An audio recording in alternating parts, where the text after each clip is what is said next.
తెలుసా భిక్షాలు నీకు? నాకు తెలుసు అంటే నేను ఎప్పుడు మా అల్లుడిని నేను చూశానండి. ఆ భిక్షాలు పెట్టాడు.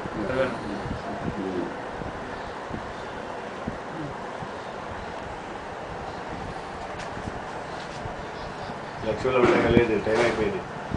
వెళ్ళిపోతావా? ఎందుకు పెడిస్తున్నావుటగా? తల్ల పెట్టి గుండు పెట్టింది నువ్వేనా? ఎలా భిక్షాలు నువ్వు ఉండకూడదు. ఈ అమ్మాయికి ఏమవుతావు నువ్వు చెప్పవా? తెలియదు నాకు పూర్తిగా మాకు పడినది అల్లుడినేనండి. రే భిక్షాలు వెళ్ళిపోతావా? ఒకసారి ఉంటే ఊరుకోండి, నేను అయిపోయింది టైం. ఏ సునామలో ఆజ్ఞాపిస్తున్నాను. ఈ అమ్మాయిలో వంటకి వీల్లేదు, మెదడులో కూడా దూరటానికి వీల్లేదు. నువ్వు నీ టైం అయిపోయింది, పవర్ అయిపోయింది. అర్థమైందా? నువ్వు మోకరించి నేల మీద అమ్మకు పడుకుని వెళ్ళిపో. మోకరించి పట్టుకోయా, పట్టుకుని నుంచో.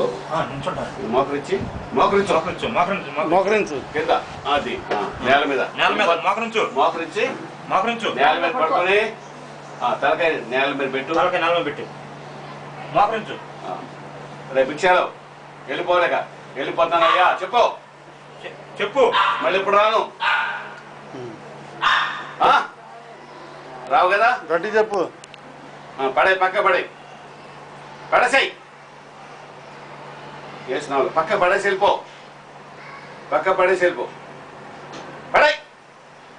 పడేయమంటే పడేసాయి. మళ్ళీ వచ్చాడు ఊరుకో, ఇక్కడ అయిపోయింది టైం.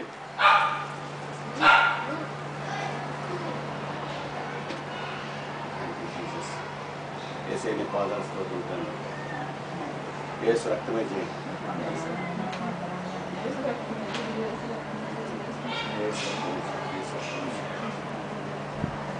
ప్రభా సహాయం తెచ్చిన తండ్రి, లక్ష్మిలో వచ్చి సైతాన్ని భిక్షాన్ని దూరపరిచావు.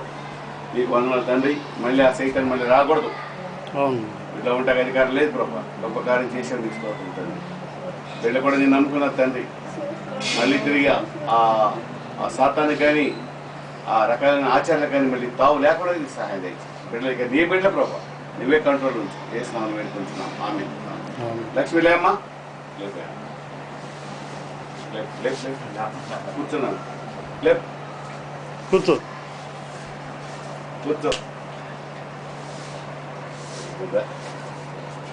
ఏంటి లక్ష్మా? భిక్షాలు కదా? సరే సైతం వెళ్ళిపోయింది. హాయిగా ఉన్నాడు మీరుగా. ఏడకు, ఎందుకు ఏడట్టు? దేవుడు చేసాడుగా. సరిపోయేదండి. తిరిగి వెళ్ళండి.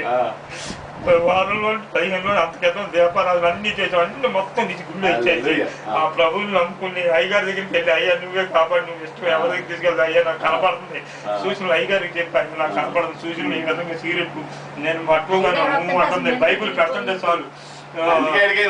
లోపల సైతాన్ని ఉందా, మెంట్లా, మానసికమా అని అడిగిందానికి. ఆయన ఎప్పుడైతే సిగరెట్ అని చెప్పానో వీడు మగవాడు ఎవడో ఆడి పేరుతోటి అమ్మాయిని పట్టారు. తెల్లారి 24 గంటల ఆపరేషన్ అనగానే మళ్ళీ ఆ ప్రభువుని కాపాడుకుని ఆ ప్రభు ఆపరేషన్ లేదన్నారండి. దేవుడయ్యా నీ ఎందుకు ఉన్నాడు? తప్పు దేవుడు నీ ఎందుకు ఉన్నాడు?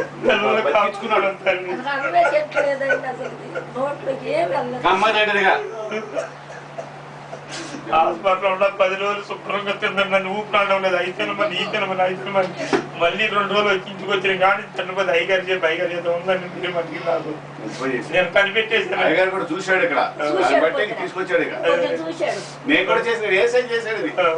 నీ ఎంత దేవుడు ఉండే నువ్వు కూడా విధేయ చూపించావు. పూర్తిగా అన్ని నమ్మేసుకున్నానండి. అన్ని నేను తినడం మళ్ళీ చేసి రక్తం ఆ ప్రభువే కాపాడు, ఆ ప్రభువే కాపాడు. చిన్న ప్రార్థన చెప్తాను, అంటే చెప్పు నువ్వు. యేసయ్యా నువ్వే నాలో ఉండు. సైతాన్ని దూరపరిచావు, అది మళ్ళీ ఇక్కడ రాకూడదు. దానికి నా మీద అధికారం లేదు. నువ్వే నా మీద అధికారివి. నీకే వందనాలు. మా ఇంట్లో నువ్వే ఉండు. మా ఆయన కూడా కాపాడు, నన్ను కాపాడు. బిడ్డలు ఎంతమంది అయ్యా? 2 డాక్టర్లు, 2 పిల్లలు కూడా దీవించాయి. 4 పాపండి. చేసేటప్పుడు కాలు చేయి పడిపోయిందండి ఆపరేషన్ చేసినప్పుడు. అన్ని వచ్చేస్తాయి. ఏం కుడి కాలు కుడి చేయి పడిపోతే 4 రోజులు మంత్రంలో చేస్తానండి. కాలు కూడా బాగా వచ్చేస్తుంది. ఏం పర్లేదు, మళ్ళీ తిరిగి మామూలు రోజులు వచ్చేది నీకు.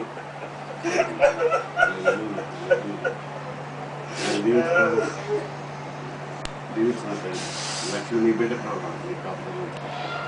మళ్ళీ దృష్టి రాకుండా చేస్తాను.